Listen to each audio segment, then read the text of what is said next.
How often are your students leaving the classroom feeling good about themselves because they heard their name in connection with something that they actually did right? Hi, I'm Luke with Groovy Education, and today I'm going to show you an easy way to get AI to compliment your students and publicly celebrate them. Let's get into it. Today I'm going to be showing you the fastest method for celebrating students, because if you're capable of doing the fastest method, then you're capable of doing any method. Research shows that supporting students by giving them meaningful praise increases their sense of well-being and belonging. Complimenting students makes them feel good. You don't say. Here's the problem though. A lot of students go through their entire day without hearing a single thing that they did well. And when students do get praise, it's often generic, and they think it comes from favoritism rather than real effort.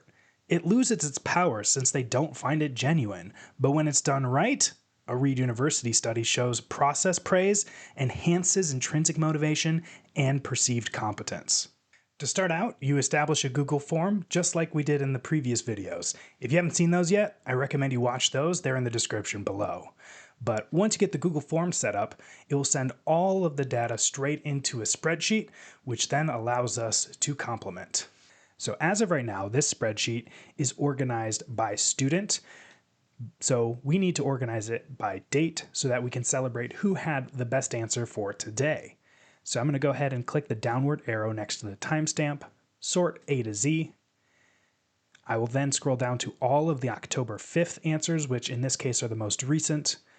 And instead of grabbing the student's name, I need to make sure that I'm FERPA compliant. So instead, I'm going to right-click on E, click Insert One Column to the left, and assign each student a random PIN number that I know, but ChatGPT does not. Now that I have each student with a PIN number, I'm going to go ahead and copy all three of their questions plus their PIN number, and then hit Control-C to copy, jump over to ChatGPT, where I will then hit Control-V to paste. We're almost there. Now all we have to do is put in the prompt.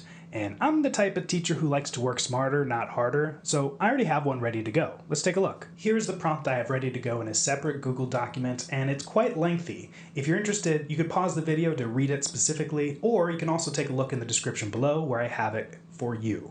But the things I'm looking for my students are: what question did the best job at getting the opponent to commit to a position?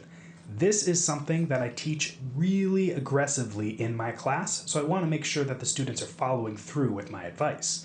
Second, which question was the most challenging for the opponent to answer? I like to celebrate students that put their opponent into a difficult position. Third, which question exposed a weakness of the opponent the best? Fourth, which question used the longest word properly? I don't like students who just throw out big words unnecessarily, but if it's properly used, I love it. And then fifth, which question was written using the highest reading level?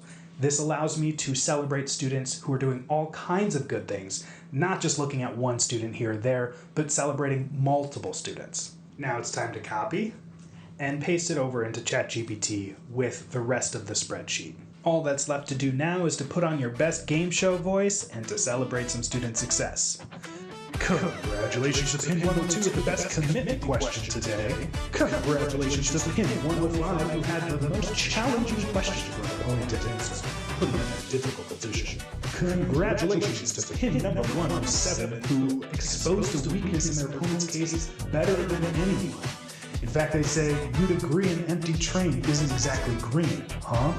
Brilliant weakness being pointed out there. Congratulations to Pin 111 who used the longest word, 14-letter word of transportation. Congratulations 101. And finally, Pin number 104 who wrote the highest reading level, specifically using words such as efficiency and accessibility. Always good for beginners to use high-level vocabulary, and Pin 104 did a great job of that today. Now, if you want, you can keep the PIN numbers confidential so the students don't know who gets recognition and who doesn't. But so long as the students know, then that's still enough to motivate them. But you could also raise the stakes a little bit.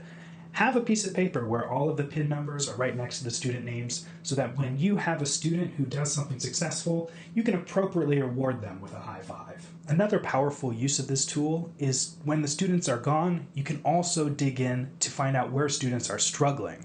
Now, this isn't something you want to post on the screen for all of the classmates to see who is doing worse than others, but it will make it easier for you as a teacher to focus on the students who need the most attention. For example, you could prompt into ChatGPT, which of my students are struggling the most, and what can I do to help them improve their ability to ask cross-examination questions? Now, some of you out there might be wondering, what if ChatGPT makes a mistake? I would recommend taking a look at the results quickly to make sure that AI didn't make an obvious mistake. But overall, if AI awards this student instead of that student, it's not the end of the world. This isn't their grade. This isn't limiting their success in high school. We're not publicly shaming anyone. We're simply getting AI's perspective on who did the best job for today. And if your students find themselves frustrated with the results, that in and of itself is a learning opportunity. Students need to learn how to deal with frustrated feelings and be able to overcome setbacks. You could also teach your students to turn those setbacks into motivation to do better the next day. But not only that, they're more likely to do better the next day because this is a research-backed method of getting the best out of your students. Specifically, we provide feedback that is immediate, so they know right away whether they're doing a good or bad job. Second, we're providing the feedback without favoritism. It's ChatGPT deciding this, and all they know is your PIN number. Third, it's process-based feedback rather than person-based feedback, and process-based feedback is high quality, whereas person-based feedback can actually have a negative effect.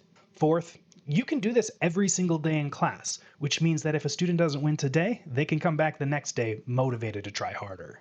And finally, fifth, this is aligned to standards. I put in my question that I wanted students to be able to get their opponents to commit to an issue because this was for a debate class. But if it was for an English class, I could very well change the standard so that it aligns exactly with what I'm trying to get my students to become good at. And honestly, it makes you feel good too, because when you celebrate students, the whole room vibe changes. And let me tell you from experience, when I see that kid in the corner who gets to be celebrated, when he's never been told his entire life that he's done something successful, those are the moments that we as educators live for. And increasing the number of opportunities that students have to be seen in today's world is one of the most important things we can do as educators. That's it. Let's celebrate the end of this video by hitting that like button below and subscribe to this channel so you can win the reward of getting future videos. I'd also love to hear from you. So if you have a great idea for a prompt that you would use to celebrate student success, put it in the comment section below so teachers can borrow your example. I'm Luke with Groovy Education. Thanks for joining us today, and be sure to join our school community. It's currently free, but it's not going to be free forever, so join sooner rather than later so that you can collaborate with like-minded educators and gain access to high-quality AI resources for your classroom. Thank you.